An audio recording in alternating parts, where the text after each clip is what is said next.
วันนี้ก็พาพี่น้องมาดูการห่อโฟมห่อพลีทโฟมนะคะแฟนพัชชาเป็นคนห่อคือเก่าค่ะแบ่งเรียกแบ่งงานกันพี่น้องค่ะเพราะว่าพัชชาเห็นผู้เดียวมันบ่ไหวเนี่ยค่ะมันหลายอันหลายแนวมันเป็นบวงสรวงมันใช้ใบสีหลายอันค่ะพี่น้องค่ะอันนี้ก็จะบ่ได้ให้ห่อที่ค่ะห่อห่างไปเลยค่ะพี่น้องค่ะถ้าห่างช่องไฟเสมอกันมันก็จะสวยค่ะแต่ถ้าห่างบ้างทีบ้างมันก็จะไม่สวยพี่น้องค่ะการห่อโฟมนะคะเลือกใบตองไม่ต้องเลือกใบตองแข็งมากเลยค่ะเลือกใบตองบางๆพี่น้องคะถ้าเลือกใบตองแข็งลายก็สิห่อแล้วก็จะแตกนะคะ พี่น้องคะนี่เห็นบ่ใจเย็นๆคือการค่ะการห่อโฟมก็สำคัญบางคนยังห่อไม่เป็นอยู่นะคะ พี่น้องคะเวลาพับไม่ได้พับทบครึ่งนะคะ พี่น้องคะ1/2บอกเขานะเวลาพับก็ได้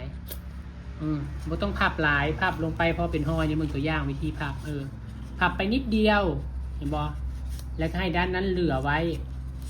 อันนี้ก็จะเป็นเทคนิคและกระสูตรของผู้ใดของมันนะครับพี่น้องคะแต่ละคนเห็นบุคือกันนะคะ แต่ของพัชชาสอนแฟนแบบนี้ก็ต้องเห็นแนวนี้นะคะ